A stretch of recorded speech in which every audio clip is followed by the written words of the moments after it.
Hi, good afternoon, everyone. So what I wanted to do today is I wanted to talk to you about our company. But first, if I just tell you a very brief bit about myself and what we're going to talk about in the context of the company. So I started investing in Bitcoin just under 10 years ago. And when I first found it, I thought that maybe it was a medium of exchange, maybe it's a store of value, maybe it was something else. But it wasn't until Michael Saylor pivoted his company, MicroStrategy, to what we all know today that I really had my Bitcoin moment. That was the moment to me, approximately 6 years ago, where I just thought this was the best thing ever. I'm not sure about everyone, but obviously different people have got different circumstances, and there's a lot of people out there that have got money in various different platforms as opposed to having loads of cash that they can deploy into whatever they want. So for me, the securitization of Bitcoin, call it what you will, was really quite important.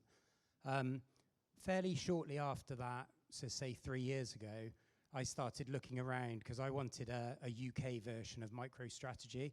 I love strategy and I still hold shares in strategy today, but I wanted a company from the UK that I could invest in. And I looked and I looked and I looked.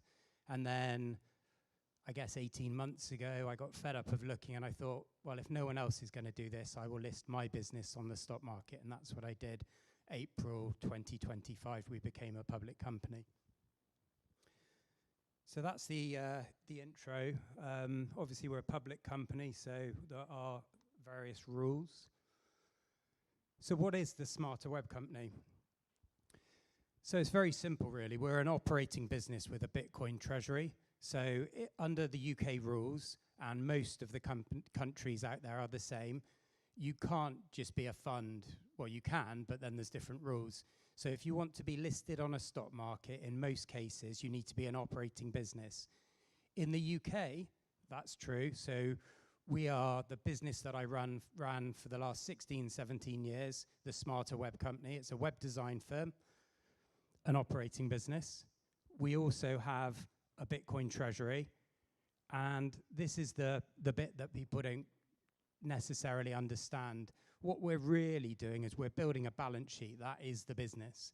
The balance sheet gives us the ability to then grow it further, and that may be through acquisitions, using other capital market tools, and so on and so forth. So a couple of stats before we go on to what we're doing into the future. Last year, we were the best performing UK equity. We've actually got more than that. We've got almost 3,000 Bitcoin today, so that's quite significant. In 2025, we raised almost £250 million in capital. Today, from the start, when we first became a public company, if you had invested in our company, obviously it went up dramatically and it's come down quite a bit. But even today, you would still have 12x your money, 12 times your money. Now, over that time period, Bitcoin's probably lost 30%, maybe 25, 35%, something like that. So we've considerably outperformed Bitcoin. Also, the metric that I care about is Bitcoin per share. So if you look at our company, how many Bitcoin, Satoshis, whatever unit you want to use, how much do you actually hold? So compared with the start, I've increased the Bitcoin per share for our shareholders by approximately 60x. So in fiat terms, you're 12 times better off. In Bitcoin terms, you're 60 times better off. If I held 1 Bitcoin, I would be the same, 1 Bitcoin. So we're the number 1 Bitcoin treasury company in the UK after I sort of proved that you could do this in the UK, even when everyone was telling me that you couldn't. There's been more, but we're still the biggest. We're about 4.5 times as big as the next, and we own more Bitcoin than all of the others added together. We've had over £1 billion worth of our equity traded. After initially listing on a junior exchange in the UK, we uplisted to the main market of the London Stock Exchange. We did that in February this year. Again, that's something that everyone told me that wouldn't be allowed, I couldn't do, but we've done it. Today, we're covered by some major investment banks in terms of analyst coverage. You know, even if you don't like Bitcoin, Treasury companies and the securitization of Bitcoin, which, you know, I fully respect, some people have that opinion. You know, if you want Bitcoin to be adopted all over the world, you need to have, you know, the big financial institutions, the big governments, et cetera, all taking it seriously. So it's really important. I got back from a dinner with Michael Saylor a couple of months ago, and I sat down with, you know, Barclays, Morgan Stanley, TD, you know, 6, 7 major banks. You know, a year ago, those banks wouldn't have given us the time of day. And we are one of the #1 UK stocks in terms of volume, you know, compared with, you know, if I look at 2025, I think we were traded almost as much as Marks and Sparks, you know, a very well-established company. So that's quite impressive. If you actually compare our volume relative to our market cap against them, we're even higher. So that's good. So people care.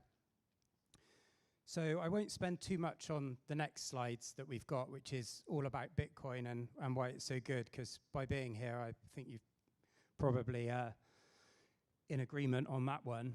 But the point of this is just to show you, if you only think in Bitcoin terms, you know, it really is the best asset in the world.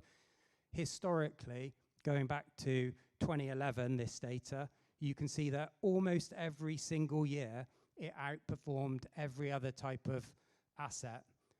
So that's quite impressive, and that's one of the things that we're trying to get the larger institutions who are starting to support us to understand. But whilst it is the best asset in the world, it's been the best performing asset for almost 2 decades, it's still just 0% of the global asset value. So some of you will have seen this slide before. This was made by someone called Jesse Myers, who is our head of Bitcoin strategy at the Smarter Web company. This is the model that basically all of the Bitcoin treasury companies, including Strategy, is based upon. And this is the model that the projections that some of you will have heard before about, well, it's 29, I always say 30% CAGR for the next couple of decades. That's what it's all based on. And in very simple terms, it just shows you the different buckets of money that exist in the world. And if you look at Bitcoin, it's tiny. So we're obviously the listed in the UK. And whilst the UK's got a lot of problems, it's still one of the best capital markets in the world. I think it's probably the 3rd best capital market in the world after America and Japan. Commands 6% of global assets. So most of you will have heard, you know, the phrase Bitcoin Treasury. I hope some of you may have even invested in Bitcoin Treasury companies over the years, or particularly in the last year as they've become a bit more popular. But things are changing, and that's why I titled this talk today, From Adoption to Amplification. So adoption, you know, the last 12 months, I've talked a little bit about what we've done, but, you know, what's the future? Where are we going with this? And that's amplification, or if you want to think of it in another way, leverage. So firstly, the problem, pure equity Bitcoin treasury companies.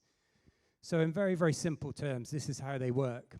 You raise capital, you buy Bitcoin, you increase the Bitcoin per share, and you repeat that loop forever. It's as simple as that. That loop only works if you trade at a premium. So at the moment, we trade at 0.9, so 90% of our net asset value. We've been higher, we've been a tiny, tiny bit lower than that. But you wouldn't sell equity at that level because it's not accretive. It's not going to increase the Bitcoin per share. You have to do other things to increase the Bitcoin per share. So that model is compelling. You know, it's worked, as I've explained to you. You know, we've increased the sats per share by 60x, the fiat returns by 12x. You know, it's allowed us to grow a balance sheet of almost 3,000 Bitcoin to raise £250 million almost. So it's compelling, but it is limited. So that's why you need the amplified Bitcoin treasury model. So in very, very simple terms, amplification lets you increase the value, providing you're buying a good asset, and obviously we're buying the best asset in the world. And then that increased leverage on top of your existing asset base gives you more returns for your ordinary shareholders. So it's no different in some ways than, you know, you buying a house, you stick down 20%, whatever, the house goes up over 10 years, hopefully, and then you keep the lot, you know, after you've repaid the debt. So it's the same thing. So, you know, I live my life by holding virtually nothing in cash, you know, whether that's dollars, euros, pounds. I store everything in Bitcoin and Bitcoin Treasury companies, much to the occasional moan from my wife. But the point here is that our balance sheet is on Bitcoin, and because we've got a pretty big balance sheet, we can responsibly add some fiat-based debt to that, and we can do that for the medium to long term to further improve the returns that we're creating. Now, this bit on the right-hand side shows you the premiums, these bits over here, that the companies that are doing the model in the world, some of the companies, have achieved versus their amplification. And you can see Strive at the top, which is the current darling of the Bitcoin Treasury space strategy, the original Metaplanet, very good Japanese company ourselves, etc. You can see that as the amplification comes down, the premium that you can generate, i.e. the premium that people are prepared to pay for the future Bitcoin per share growth, goes down. But you can only achieve certain amplifications, i.e. higher rates, if you can structure the capital in such a way. So, you know, some people hate it when I describe what we're doing as a capital markets strategy or capital markets arbitrage or whatever you want to call it, but that's all we're doing. We're helping every one of you that believes in Bitcoin by getting more money into Bitcoin from fiat-based returns, and we're helping the investors because we're giving them an easy and a convenient way. And then we're also helping people that, without wanting to offend anyone, don't even care about Bitcoin. They just want an equity that goes up a lot. So that's us. We're Amplified Bitcoin for the UK. And what that means is that we can leverage our balance sheet to buy even more Bitcoin, which should, in theory, allow us to grow our Bitcoin holdings even more. In the last month and a half, we've increased our Bitcoin per share by over 15%. You know, so this works, you know, in a Bitcoin market that's going down, it works in a Bitcoin market that's going up, a flat market, whatever. This works, you know, providing you do it right. And then that also lets us help real people that have got nothing to do with Bitcoin, i.e. we can grow our operating business, which is something that we've done. You know, we've over 10x'd our revenue since we became a public company. And that's nothing to do with Bitcoin, that bit. And the reason why that's so interesting is if you take the Bitcoin per share growth that you can achieve through equity issuance and a bit of leverage, and this is a very conservative, I think we'll absolutely smash that, but this is based on a 20% Bitcoin per share annually. You can see that if you add that onto the 30%, 29% Bitcoin gain on average over the next, say, 2 decades, that would equate to 55% annualized returns, which would give, you know, a 9x over 5 years. And that chart on the left shows you, you know, our potential price relative to Bitcoin, relative to the FTSE, relative to gilts. So it's quite compelling if you do the strategy well. And obviously there aren't any guarantees into the future. This is just what we're aiming to do. I've talked for quite a bit, so I'll bring it to a close. But this slide's really important because this bar here shows you why a Bitcoin treasury company is so good. It is about the increasing Bitcoin per share. You know, I also hold Bitcoin, and before anyone tries to jump me, it's not kept at home, so you know, it's absolutely pointless trying to do that. But if you own 1 Bitcoin today, in 10 years' time, you will own 1 Bitcoin. If you buy that Bitcoin exposure through an ETF, you will own less than 1 Bitcoin because the charges eat into it. If you buy a well-run Bitcoin Treasury company over 5 years, the maths, based on the assumptions that I've outlined, says that you'll own 2.5 Bitcoin, which is quite compelling. So everyone thinks that, obviously Andrew is the company, but we've got a whole team of people. We've got about 10 people that work on the Bitcoin Treasury side, another 25 people in the operating side. These are two of the people. A lot of you might know Jesse. He's very well respected in the space. And we've got a clear pathway over the next 10 years of where we're heading. My immediate goal is to advance from where we've got to today, which is, reasonably good, but to get into the FTSE 250 and then the FTSE 100, because I think that Bitcoin Treasury companies will become the most valuable type of company in the world. I think we'll become one of, and hopefully the most valuable company in the UK over a period of time. I don't know what that is, by the way, 10 years, something like that, maybe.